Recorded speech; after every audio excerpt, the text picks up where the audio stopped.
오늘 사도행전 17장에 있는 말씀을 통해서 소문난 사람들, 이 제목은 하나님의 복음이 데살로니가 지역에, 지금으로 말하면 그리스 쪽이죠. 그곳에 복음이 전해졌을 때에 그곳에 그들이 은혜를 받고 그 복음을 소문내는 귀한 은혜로 삼았던 것을 우리는 기억합니다.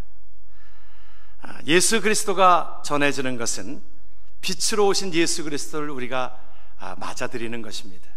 빛은 어둠을 몰아치게 되어져 있습니다. 물리치게 되어져 있습니다. 어둠이 물러갈 때에, 그래서 그것이 그 시대의 사람들은 그것을 하나의 악한 세력이 물러가고 그러할 때에 그것을 어지럽게 오히려 그들이 하는 것이었습니다. 우리가 그 어둠에 벌레가 있다가, 여러분들 어느 때는 보면 바퀴벌레가 그 어둠 속에 주로 있다가 밥을 쫙 밝히면 그 어둠에 있던 그 바퀴벌레들이 쫙 흩어지는 것처럼, 빛을 싫어하는 것처럼 그렇습니다. 이제 복음이 들어가게 되어지면 악한 영이 물러가게 되어지고, 그러므로 우리가 하나님 앞에 어둠에 있었던 저와 여러분들이 빛된 예수 그리스도를 만남으로 하나님의 영광된 자리에 참여할 수 있는 은혜가 우리에게 있는 줄을 믿습니다. 바울과 실라가 이제 2차 전도 복음을 전하면서 가는 곳마다 주의 복음이 전해지는 곳에, 우리가 지난 주간 사도행전 16장에서도 보게 되어지면 그 지역의 복음이 빌립보 지역에 전해졌을 때에 그들을 옥에 가두었습니다. 바울과 실라를 옥에 가두었지만 하나님의 영광된 빛은 온 천하에 드러나게 되어져 있습니다. 바울과 실라는 그 가운데 그것으로 인하여 지치지를 않았습니다. 하나님 앞에 분명한 사명이 그에게 있는 것을 기억하게 되어지기 때문에 하나님의 복음이 이제 데살로니가 지역에 복음이 들어감으로 인하여 그 지역이 변화가 되어지고, 그 지역의 사람들이 예수 그리스도를 믿음으로 천국의 삶을 살아가는 그 가운데 뭐라고 얘기하냐면 그들을 향하여 그렇게 비아냥거렸습니다. 저들은 천하를 어지럽게 하는 사람들이다. 오늘 말씀해 보니까 그랬어요. 6절에 보니까 천하를 어지럽게 하는 사람들이. 여러분, 우리가 세상 사람들이 우리를 그렇게 부릅니다. 우리가 그리스도인이라고 하는 이름이 사도행전 12장에 우리에게 불려지게 된 것도 이것이 우리가 이름을 지어낸 것이 아닙니다. 세상 사람들이 우리를, 저 사람들은 예수쟁이야, 그렇게 불려진 것입니다. 그것이 그리스도인이라고 하는 이름이 첫 번째로 안디옥 교회에 이르러서 이름이 불려지게 되어졌지요. 그리고 빌립보 지역의 복음이 확장되어졌을 때에 그들이 그렇게 고백합니다. 저 사람들 천하를 어지럽게 하는 사람들이야. 그래가지고 옥에 가두고 그러했었습니다. 그러나 하나님께서 그 모든 것들 속에 끌어내게 하셔서 이 정도 되면 바울과 실라는 좀 지칠만도 합니다. 그렇잖아요. 아니, 예수 우리가 전한 것뿐인데 옥에 가두고, 또 오늘 말씀에도 보니까 그 지역에 복음이 증거될 때에 야손이라고 하는 그 사람 예수를 영접하고 하나의 자기의 처소를 그 모든 것들 속에 예배의 장소로 제공을 하였고, 뭐 그런 가운데 그 주위에 있는 사람들이 예수 믿는다는 것 때문에 핍박하고 또 그를 고발하고 바울과 실라를 또 고발했습니다. 저 사람들은 또 야손도 고발하고 저 사람들은 천하를 어지럽게 하는 사람들입니다. 그러면서 상당히 불이익을 당하고 힘든 시간들을 보내게 되어집니다. 그런데 바울에게 있어서는, 실라에게 있어서는, 그 당시에 예수를 믿는 사람들에게 있어서는 삶이 참 단순했습니다. 저는 늘 여러분들에게 소개하는 그 삶이라고 하는 것은, 예수 믿는 사람은 이것이 복잡하지 않다, 그렇게 생각합니다. 단순하다. 왜 단순하냐? 내가 생명이 있으면 하나님 앞에 사명을 감당하라는 것이고, 나를 거두어 가시면 천국에 가게 하시려는 하나님의 뜻이 있기 때문에. 여러분, 그렇죠? 단순하잖아요. 여러분 별로 이렇게 감각이 없으신데, 여러분 단순한 삶입니다. 우리가 물론 되지 않은 부분들이 있어서 우리가 괴로워하는 부분이지만, 내가 어려움을 당하고 힘든 일을 당하고 그럴 때 여러분들 어떻게 생각하라고 그랬어요? 내가 죽기밖에 더 하겠는가? 그러면 내 앞에 천국이 우리의 삶 속에 예비되었으므로, 사도 바울이 그렇게 고백한 거잖아요. 죽음을 앞에 두었을 때에 내가 달려갈 길을 다 마치고 나서 하나님 앞에 흥분된 마음으로 하나님 앞에 그렇게 기다리는 겁니다. 나의 앞에 의의 면류관이 기다리고 있구나. 그 말은 그의 삶 속에 내가 오늘 죽으면 하나님께서 나에게 모든 것들을 준비해 놓고 기다리시는 하나님의 은혜를 기억하기 때문에 죽음은 새로운 하나님의 나라에 들어가게 하시는 것 아닙니까? 그래서 김한라 목사는 죽었을 때에 장성곡을 부르지 말고 그 가운데 우리가 할렐루야로 하나님을 찬양하라고 그렇게 한 것처럼 그렇습니다. 우리가 그렇기 때문에 여러분, 어려울 때에 여러분 경제적으로 어렵거나 또 건강적으로 어렵거나 또 모든 사업적으로 어렵거나 그럴 때 여러분들 그렇게 고백하십시오. 죽기밖에 더 하겠는가? 사람이 죽는 것이 제일 두려운 것입니다. 그렇죠?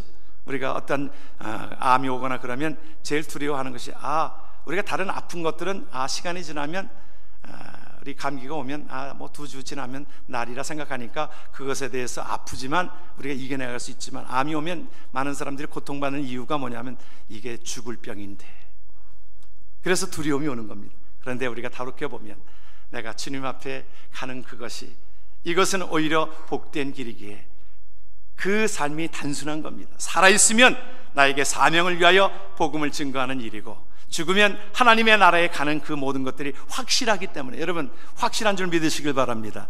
이것이 있을 수도 있고 없을 수도가 아닙니다. 예수 그리스도를 영접한 자들은 그 삶이 확실한 거예요. 그래서 하나님 앞에 사도 바울은 죽기까지 생명을 바쳐서, 오늘 내가 복음 증거하다가 옥에 갇혀서 내가 죽으면 하나님의 나라에 가는 것이지요. 그럴 때에 열정이 생기게 되어지는 것입니다. 열정이 생기게 되어지는 것은요, 또한 그 사도 바울에게 있어서는 그 불쌍한 사람들, 아직 빛을 못 본 사람들, 죽어가고 있는 사람들에게 복음이 증거되어지는 모든 것들을 생각하면 이 열정이 생기게 되어지는 겁니다. 그래서 영어를 보면은 우리가 패션이라고 하는 그 말은 열정이라고 하잖아요. 그런데 그것이 앞에 COM이 붙으면 컴패션이라는 단어가 되어져요. 그 컴패션이라고 하는 것은 국률한 마음입니다.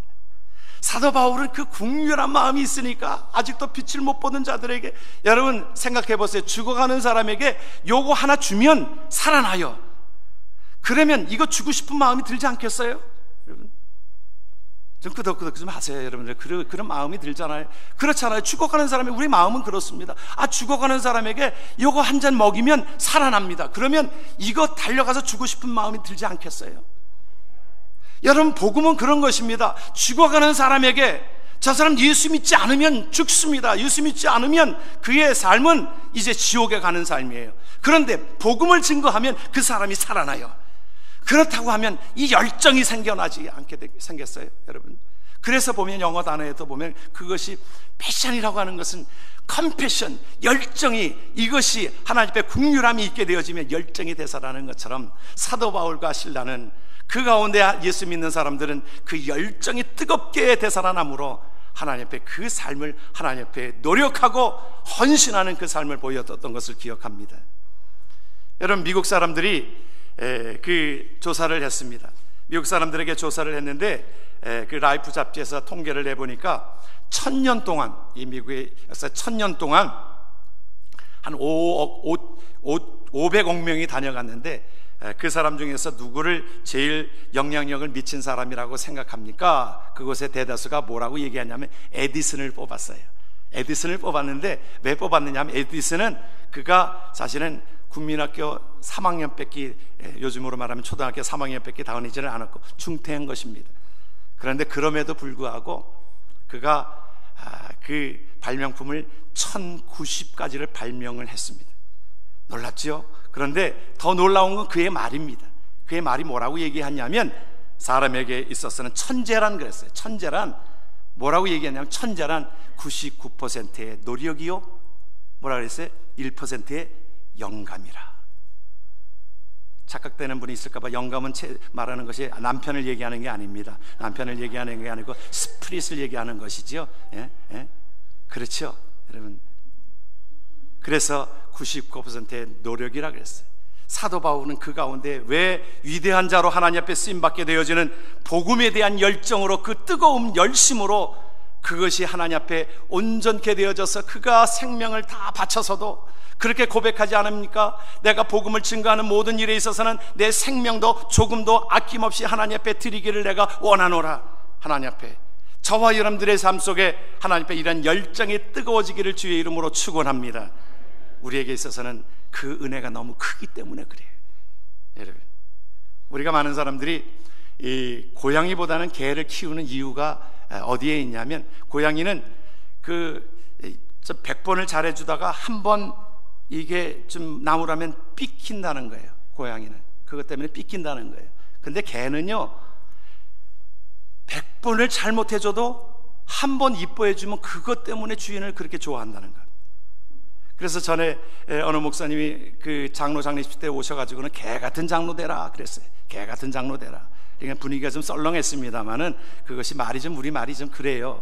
그래서 어느 때는 좀 제가 가끔씩 개소리를 안 하려고 하는 이유가 사실은 어느 목사님이 설교 시간에 이렇게 개에 대한 얘기를 매주 이렇게 키우면서 그 개에 대한 얘기를 하니까 어느 분이 교회를 하루 빠졌는데 그렇게 물었다는 거예요. 엄마, 오늘도 목사님 오늘 개소리 했어? 안 했어?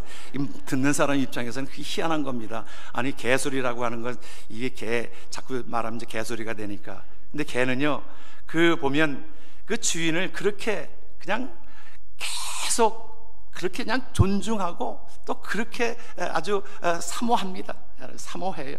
어느 분이 개고기를 먹지 않는 이유에 대해서 그렇게 얘기를 했어요. 개고기를 그렇게 좋아했는데 이 시골에서는 개를 키우는 목적이 개를 잡아먹기 위해서 키우는 것 아닙니까? 그런데 그렇게 개를 키워가지고는 이제 외치서 산 위로 올라가가지고 개를 잡아먹으려고 하다가 그 낌새를 알고서 개가 그냥 패야 또 맛있다고 그래가지고 또 동네 사람들이 그 개를 묶어가지고는 개를 패다가 그게 줄이 끊어져가지고 도망갔다는 거예요. 그래 얼마나 그냥 그 개가 놀래가지고 도망간 것입니까? 그래가지고 그날 개고기 먹는 것을 실패하고서 집에 왔는데 집에 와서 꼬리를 치고 있더라는 거예요. 그래서 그는 내가 이제 평생 개고기 안 먹는다 그래 다짐을 했다는 것 아닙니까?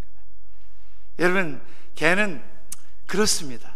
우리가 보면 다 항상 보면 그래요. 진짜 주인에 나갔다가 잠깐 있다가 돌아와도 그냥 두 발을 들고 원래 이 발은 네 발인데도 그 두 발을 들고 주인을 존경하고 좋아하고 막 그렇게 꼬리를 치고 그러합니다. 아무리 화를 내도 그러합니다. 우리가 하나님 앞에 저와 여러분들이 은혜 받은 것을 생각하면 여러분 우리가 사도 바울이 그래서 그렇게 고백한 것이 뭐냐면 구원받은 자들에게 우리에게 말씀해주고 있는 것이 항상 기뻐하라, 쉬지 말고 기도하라, 범사에 감사하라, 이것이 너희를 향하실 하나님의 뜻이라고 말씀하신 그 말씀의 배경은 하나님께서 우리를 사랑하신 그 은혜 한 가지만 생각해도 이스라엘 백성들이 가나안 땅으로 가는 여정 속에서 광야 생활 40년에 하는 여정 속에 그들은 430년 동안 종살이하던 그들을 하나님께서는 열장을 통해서 그들을 구해내셨습니다. 바로의 앞뒤에서 구해내셨습니다. 그럼에도 불구하고 그들이 조금 지나가서 이제 먹을 물이 없다라고 마라에 가서 먹을 물이 없다라고 원망하고 불평하고 짜증내어지고 또 먹는 것을 만나와 메추라고 하나님께서 먹이셨는데도 불구하고 그들이 이제 부추 생각이 나고 마늘 생각이 나고 고기 생각난다고 그것을 모세를 원망하고 하나님을 원망하는 그들의 모습들을 하나님께서는 참 기뻐 받으시는 모습이 아니었습니다.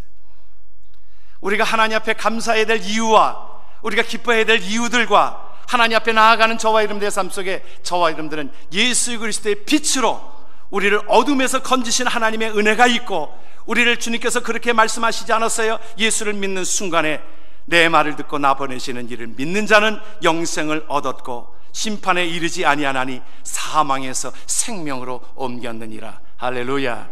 이거 생각하면 여러분 내가 죽어도 살겠고 살아서 믿는 자는 영원히 죽지 아니하는 그 삶이 우리에게 있기에 우리는 하나님 앞에 감사할 수 있는 우리가 범사에 감사할 수 있는 항상 기뻐할 수 있는 은혜가 우리에게 있는 줄 믿으시길 바랍니다. 사도 바울은 그랬어요. 하나님 앞에 진실로 그 안에 있는 예수 그리스도의 생명이 그를 기쁘게 함으로 인하여 옥중에서도 옥 박하 있는 사람들에게 너희들 기뻐하라고. 왜 그래요? 너희들의 삶이 하나님의 나라에 있으므로 기뻐하라고, 어떠한 시간이 와도 기뻐하라고 말씀하고 있는 것입니다. 사도 바울과 그 신라와 그 당시에 믿는 자들의 삶의 신앙 고백은 분명했습니다.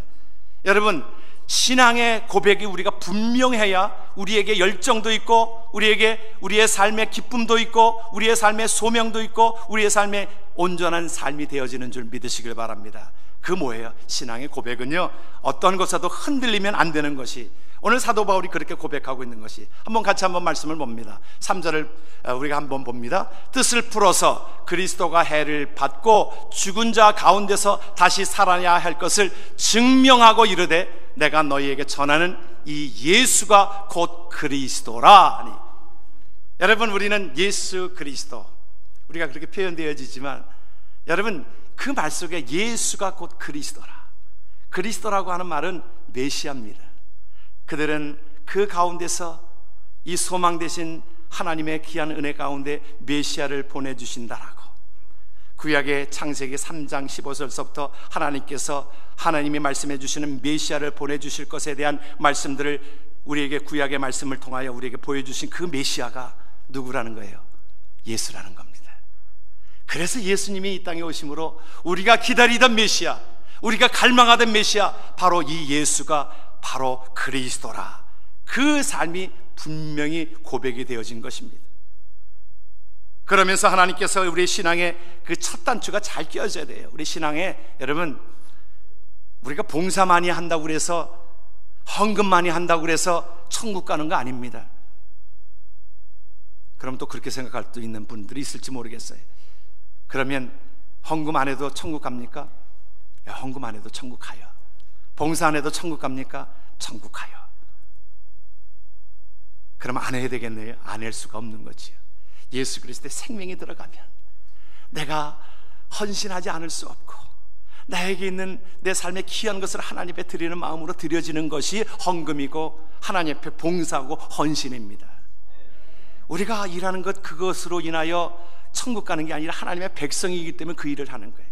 그래서 우리가 이 첫 단추를 잘 껴야 합니다. 여러분, 이것이 잘 되어지지 않으면 평생토록 우리가 어느 때는 불평하다가 갑니다.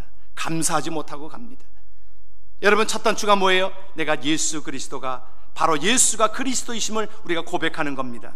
우리 로마서 10장 10절을 한번 우리의 고백으로 함께 합니다. 마음으로 믿어 의에 이르고 입으로 시인하여 구원에 이르느니라. 여러분, 구원받는 그 비결은 우리가 고백하고 믿음으로 고백되어지는 순간에 하나님의 백성이 되어주는 줄 믿으시길 바랍니다. 그래서 베드로에게 그것이 복되다라고 하신 말씀이 무엇입니까? 그 말씀에 보게 되어지면 시몬 베드로가 대답하여 이르되 주는 그리스도시요 살아계신 하나님의 아들이심입니다. 이것을 믿는 것입니다. 저와 여러분들이 살아계신 하나님을 믿으면 아멘 하십시다. 바로 그분이, 그 예수가 우리가 기다리던 메시아라고 고백되어지는 것이 우리의 신앙의 첫 단추인 것입니다. 우리의 신앙 고백이 분명해야 합니다. 어떤 것에도 흔들려서는 안 됩니다. 회색지대가 없습니다. 하나님께서 우리에게 나중에 심판하실 때에 그렇게 물으십니다. 하나님께서 양과 염소로 나뉠 때에 하나님께서 우리에게 그리스도를 영접한 자와 그리스도를 영접하지 아니한 자로 우리에게 구분한다는 겁니다. 마귀는 우리에게 계속 우리에게 유혹을 하고, 그렇지 않다고, 뭐 꼭 예수만 믿으면 천국 가냐고, 아니라고, 선한 일을 하여도 천국 가고, 또 불교도 유교도 다른 종교도 그것을 믿으면 그 정상에 올라가는 건 동일하다라고 자꾸 유혹을 하고, 하나님의 일들을 자주 우리가 못하도록 하나님께서 그렇게 말씀하셨건만 사탄은 계속 우리에게 힘들게 하고 우리를 끌어내리려고 합니다. 그런데 사도 바울은요, 그 가운데 분명한 목표가 있었습니다. 우리가 빌립보서 3장 한번 좀 여러분들이 보시면 같이 한번 말씀을 보겠습니다. 같이 한번 말씀을 읽습니다. 푯대를 향하여 그리스도 예수 안에서 하나님이 위에서 부르신 부름의 상을 위하여 달려가노라. 여러분, 이 고백이, 이 짧은 이 빌립보서 3장 13절 14절의 고백이 저와 여러분들 속에 고백이 되어지기를 원합니다. 우리에게서는 여러분 왜 사세요? 왜 사세요? 여러분, 하나님의 영광을 위하여 살잖아요. 그것이 바로 푯대입니다. 푯대. 우리가 분명한 목적지가 있어야 합니다. 우리가 사는 이유가, 어느 분은 그냥 생명이 있으니까 살지요, 그것처럼 지옥 같은 삶이 어디 있습니까? 그건 오히려 참 살지 않으니만 못하는 것이죠. 그런데 사도 바울에게 있어서는 내가 고난이 오고 힘든 것들이 와도 푯대를 향하여 하나님께서 그 표대를 구체적으로 뭐라고 표현을 하고 있냐면 부르신 부름의 상을 위하여 달려간다고 그랬어요. 내가 이 땅에서 한 생명이라도 살리고 한 나라를 하나님 앞에 살리는 모든 일에 내가 하나님 앞에 쓰임받게 하여지는 것은 하나님께서 나에게 부르신 상이 나에게 있다라고 하는 것입니다. 그것을 위해서 저와 여러분들이 존재하는 줄 믿으시길 바랍니다. 사실은 우리가 괴로운 세상이기 때문에 우리가 예수 믿고 하나님 앞에 가는 것이 훨씬 좋은 일이지만 하나님께서 우리에게 남겨두신 이유는 부르신 부름의 상을 위하여 달려가는 것입니다. 그런데 그것에 자꾸 이 사탄은 그것을 우리를 자꾸 힘들게 하고 못하도록 하고 자꾸 우리에게 그 어렵게 자꾸 만듭니다. 여러분, 정치가 중에서는 그 위대한 사람으로 뽑는 사람이 있습니다. 윈스턴 처칠경입니다. 캐나다는 이분을 그 길 이름도 윈스턴 처칠 로드라고 하는 이름이 있을 정도로 이분은 상당히 정치하는 사람들에게서는 유명한 사람입니다. 많은 사람들이 존경하는 사람입니다. 그런데 보면 우리가 잘 나갈 때보다도 잘 안 나갈 때의 그 삶이 있었어요. 그의 삶은 보면 상당히 어려움의 연속이었습니다. 그는 학교에서도 수없이 낙제를 하고 실패하고 또 육사에 들어가려고 했는데 낙방하고 실패하였지요. 그리고 거기에 나중에 이 언어의 장애도 있었습니다. 말을 잘 못했어요. 언어의 장애도 있었고 또 정치도 실패하였고 그러한 지경에서도 그 역경을 기도로 이겨나가게 하셨습니다. 그래서 영국의 수상을 2번씩이나 합니다. 그리고 노벨 문학상을 받게 되어지면서 그가 여러분 아시는 대로 우리 옥스퍼드 대학에서 그 사람들을 모여놓고 졸업 연설하는 그때에 여러분 3마디 하는 건 여러분들이 아시잖아요. 3마디 했습니다. 연설에 그것이 우리에게 각인되어지는 것이 있습니다. 우리가 Don't give up, give up 하지 말라는 거죠. 포기하지 말라는 거죠. Never give up, 결코 포기하지 말라는 것이죠. Don't you ever and ever give up, 절대로 포기하지 마십시오. 그 3마디 하고 내려온 것 아닙니까? 그것이 우리에게 지금까지도 우리에게 기억되어지는 부분은 물론 국어 교과서에서 배운기도 하지만 여러분 그의 삶에 우리에게 보여주는 그 삶이 여러분 하나님께서 우리에게 임하시는 그 말씀은 우리에게 계속적으로 우리에게 치열하고 있습니다. 기법하지 말라, 포기하지 말라. 여러분 우리가 순간순간 살아갈 때 얼마나 하나님 앞에 신앙생활을 하고 있는 것도 우리가 포기하고 싶을 때가 있고 또 하나님의 일들을 하는 데 있어서도 얼마나 포기할 때가 많이 있습니까? 힘들고 어려운 지경에. 저 개인적으로도 이제 말씀을 드렸습니다마는 제가 사실은 올해에 신학교 들어간 지가 40년 되는 주간입니다. 사실은 참 저에게서는 신학교 들어가면서부터 그것이 성역이라고 생각되어지는 부분들이기 때문에 한 40년의 시간들 속에서 제가 은혜 받기는 예수 믿기는 42년 전에 고등학교 2학년 때에 예수를 믿고 그때만 해도 정서적으로 보면 예수 믿고 그 감정을 억제할 수 없어서 하나님 앞에 복음을 증거하는 자로 사역자로 나서기 위하여 하나님 앞에 신학교에 들어갔는데 사실은 그게 말처럼 그렇게 18살짜리가 신학교에 들어가서 그것을 버텨내기라고 하는 것은 쉽지 않은 일이었습니다. 세상에 대한 유혹과 세상에 대한 재미한 모든 것들이 있을 그때에 여러분 신학교에 그때는요 제가 그래서 양복을 즐겨 입는 것 중에 하나는 그때는 18살부터 학교 다닐 때도 양복을 입었습니다.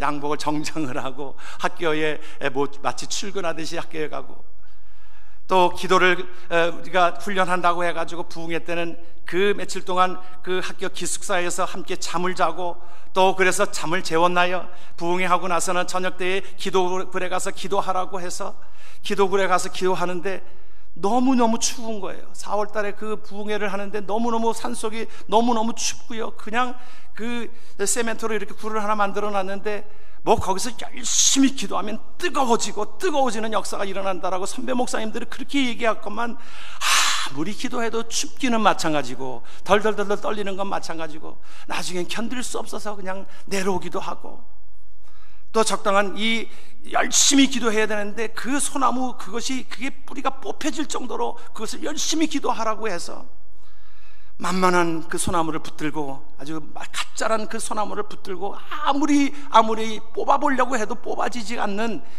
그런 시간들을 보내면서 도저히 어느 목사님이 그랬어요. 이제 너희들이 신학교를 졸업할 때까지 어떤 삶에 대해서 확실한 변화된 것이 없으면 신학을 하지 말라고, 목회자 하지 말라고, 그런 얘기를 듣고서 사망의 때까지 도저히 그런 것들이 하나님께서 주시는 그 어떤 그런 것들이 보여지지 않는 거예요. 그래서 나는 이제 내가 감정적으로 내가 그렇게 결단했나 보다, 너무 힘들고 어렵고, 그래서 나는 이제 신학을 안 하리라. 나는 이제 내가 목회자는 하나님께서 내가 잘못 착각한 것 같다. 그래서 도망간 것이 바로 군대로 도망간 것입니다. 79년도에 1월 달에 우선 중지본을 내고서 군대에 가서 숨어 있었습니다. 그냥 3년 동안 숨어 있기 위해서 간 그 군대가 사실은 오히려 하나님의 은혜를 체험하는 장이 되어져 버립니다. 그 가운데 20살짜리가 그곳에 가서 결국에는 그 기록에 되어진 것이 신학교 출신이라고 하는 것이 계속 따라다닌 것 때문에 그곳에 군종병이 없었던 그곳에 나를 군종병으로 세우고 또 교회를 세우는 모든 일에 하나님께서 함께 하셨지요. 교회가 없는 그 지역의 대대에 들어가서 함께 기도하는 가운데 하나님께서 그곳에 교회를 세우게 하셨어요. 20살짜리로 하나님께서 나에게 하나님이 역사하신 것처럼 그곳에 교회를 세우게 하시고 교회 건물을 세우게 하시고 예배당에 들어가게 하시고 그 일을 하나님께서 보여주셨어요. 너 이래도 목회 안 할래? 내가 너를 그렇게 사랑하고 있는데. 저는 요한복음 21장을 그렇게 좋아합니다.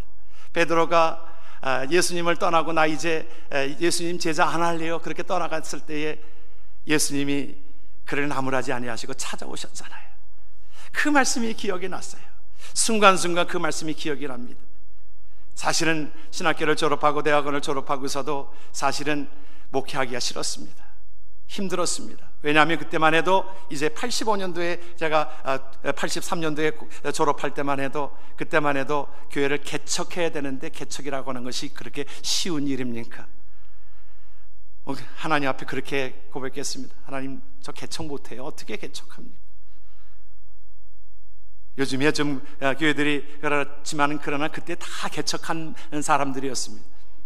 지금 그렇게 교회가 크게 되어진 모든 것들이 다 개척하신 분들입니다. 그래서 나는 개척 못합니다. 목회 못하겠어요. 그냥 교수로 하면 할 수 있을 것 같아요. 그래서 그때 그냥 피신하여서 또 캐나다로 오게 된 것입니다. 공부라고 하는 명목으로 오게 되어졌는데 그곳에서도 공부하면서 사실은 티칭에 대한 어떤 생각보다는 하나님이 자꾸 목회에 대한 생각들을 주시는 겁니다. 아닌데요 하나님 앞에 아닌데요. 하나님께서 계속적인 마음을 그 긍휼함을 주셔서 사실은 그때에 개척을 하면서 참 아무도 한국 사람도 그렇게 많지 않은 곳인데 전체적으로 모든 것들을 통틀어 봐야 한 100여 가정 나오는 그곳에 저를 그곳에 개척하게 하셨습니다. 가족도 없었고 그렇게 돕는 이들도 그렇게 없었는데 그곳에 하나님의 마음을 주셔서 한 가정이 저를 찾아온 거예요. 안 찾아왔으면 좋았을 것인데 그곳에 교회를 개척하자는 거예요. 졸업과 동시에 어떻게 그렇게 타이밍을 잘 맞춰서 오는지 저는 피하고 싶었는데 그분이 그곳에 교회가 없기 때문에 교회가 필요하기 때문에 목사님 오셔서 같이 개척하면 좋겠어요. 몇 가정이 되는가요? 그 한 가정이래. 자기가 굉장히 용감한 분이에요. 그 지역도 그렇게 넓은 지역도 아닌데 하나님께서 보내시진 줄 알고 순종했습니다. 순종했는데 여러분, 개척이라는 것이 그렇게 쉽지 않아요. 한 가정 가지고 시작하는데요, 참 개척하는 분들, 여러분 주위에 있는 분들 위로해 주시길 바랍니다. 사실은 쉽지 않아요. 목회는 근데 하나님이 하시더라고.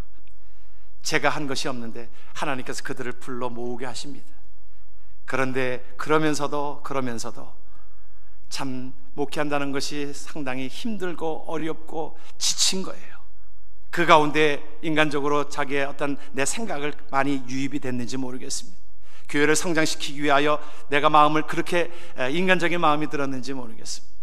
여러 가지로 또 지친 가운데 제가 6년이 되던 때에 한 번 더 위기가 왔어요. 제 아내한테 그랬어요. 목회 이제 더 못하겠다. 나 이 목회가 이게 안 맞는 것 같아. 너무너무 이게 안 되는 거야. 그 가운데 그래서 목회에 사임을 했습니다. 그래서 이제 우리 생각해보자. 목회가 정말 하나님의 부르심 속에 내가 이 일을 하는 것인지. 그 가운데 다 내려놨습니다.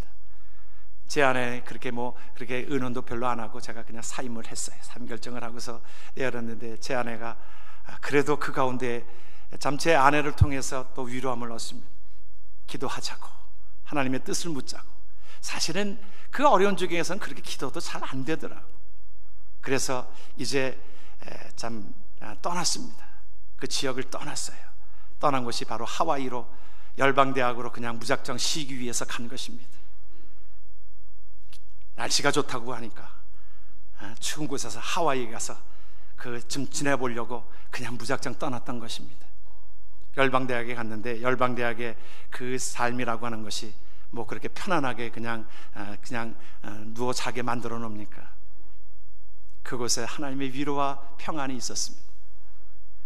그런데 감사한 것은 저희 그 섬겼던 교회에서 저를 그냥 사임서를 받아들고서 사임을 받지 아니하고 저에게 그러는 거예요. 목사님, 안식년 1년 잘 다녀오세요. 안식년으로 여기는 겁니다. 다녀오세요. 저희들이 기다리겠습니다. 참 고마운 일이지요. 사실은 지나고 보면. 목사님 1년 편히 다녀오세요. 그러면 저희들이 기다리고 우리가 함께 하면서 목사님 기다릴게요. 하나님께서 그 베드로에게 조반을 마련해 주시면서 내가 나를 사랑하느냐 물으신 것처럼 그 성도들의 그 기도와 제 아내의 기도로 말미암아서 하나님의 사랑을 새롭게 깨닫습니다. 하나님께서 위로함을 주십니다. 내가 나를 사랑하느냐 물으시는 거예요.